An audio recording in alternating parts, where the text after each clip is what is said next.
Hello, everyone, and welcome to the final episode of the Understand Your Adrenals series.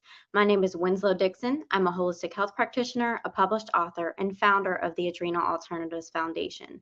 And today we're going to be discussing the final issues with the adrenals and how to keep them healthy. So first of all, I just want to address on what we have already talked about the adrenal glands. They are the organs that produce cortisol and aldosterone. They also control these chemicals called catecholamines like epinephrine and norepinephrine. Cortisol is very much used in every cell in the body. Every cell pretty much has a cortisol receptor. And so cortisol is a huge hormone in the body. And when there are adrenal issues, it can cause major health issues and major health problems. So the main point of this series is just to get people to understand that the adrenals are an unknown part of the body that have a major role. So today we're going to be talking about the health of the adrenals.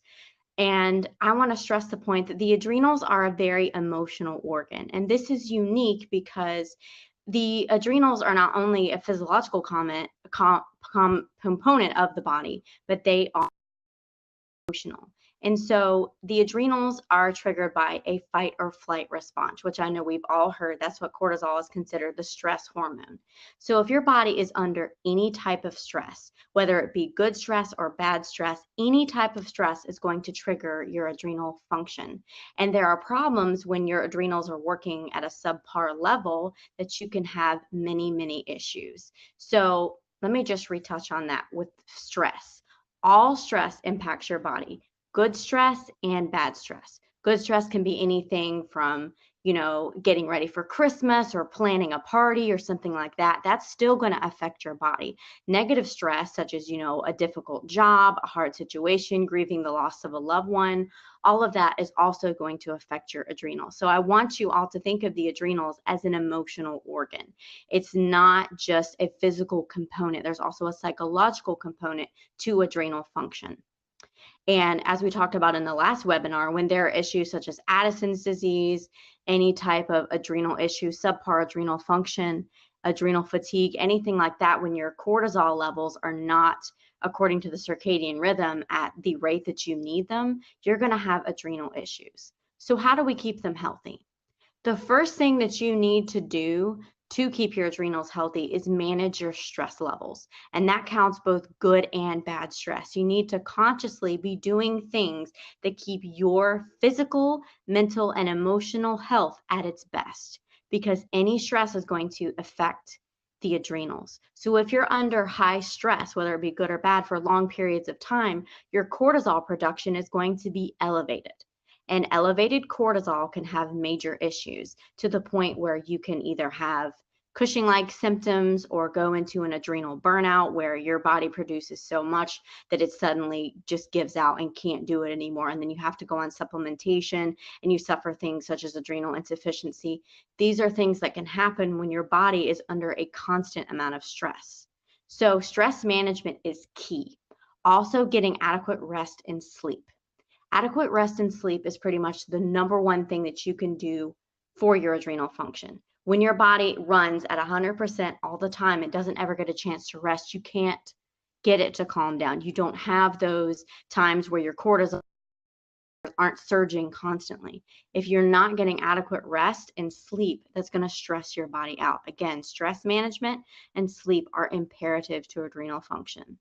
And also caffeine and stimulants such as nicotine are very harmful for the endocrine system.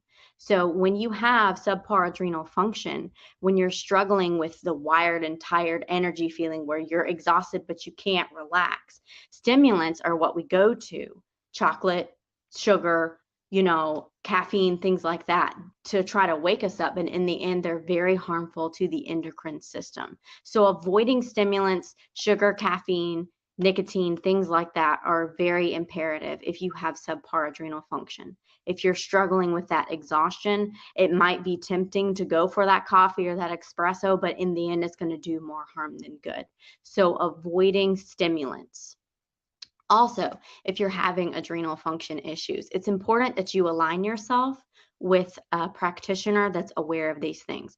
Like I've said in the previous webinars, the Endocrine Society does not acknowledge adrenal fatigue as a diagnosis. However, there are physicians and doctors internationally that recognize and treat this condition. So depending on what you believe on that, you need to find a practitioner that's going to help you. As far as adrenal fatigue goes, Dr. Michael Lamb is excellent. Dr. Joel Rosen, the adrenal fatigue ninja, he is excellent with that. So that is as far as adrenal fatigue. As far as Addison's disease, adrenal insufficiency, and the incurable types of adrenal disease, such as congenital adrenal hyperplasia, you need to find a reputable endocrinologist and physician that's going to help you manage that. This is not something you can take lightly with adrenal insufficiency. It is a fatal disease if left untreated properly. So it is important that you align yourself with a physician that's going to treat your needs, whether you believe it's adrenal insufficiency or adrenal fatigue. It's important that you find someone that's going to be vigilant of your health and your symptoms. Also, avoiding as many negative situations, people, and things like that as possible are going to be beneficial to your adrenals. Like I said, the adrenals are a severely emotional organ. It is what controls your cortisol response. It's what controls your stress response. It also controls catecholamines and all those chemicals. So you have a lot of neurotransmitters as well that are impacted by your adrenals. So if you have improper function, you're not going to have the best quality of life, and you're not going to be able to do what you need to do, and you're not going to live your life to the fullest.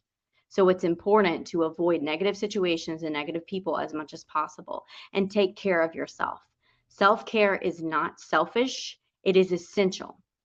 And there's a quote by Joyce Myers that says, the best gift you can give your family in the world is a healthy you.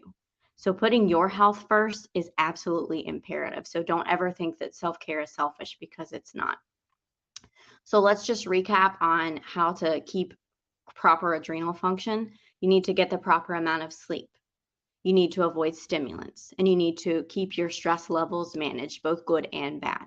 You need to be sure that you're taking care of you, and also be sure that you're finding a practitioner, a healthcare provider that is aware of your issues and is willing to help you with your health journey. So this has been the final episode of the Understanding the Adrenals series, and my name is Winslow Dixon, and this has been filmed on ZubiaLive. Thank you.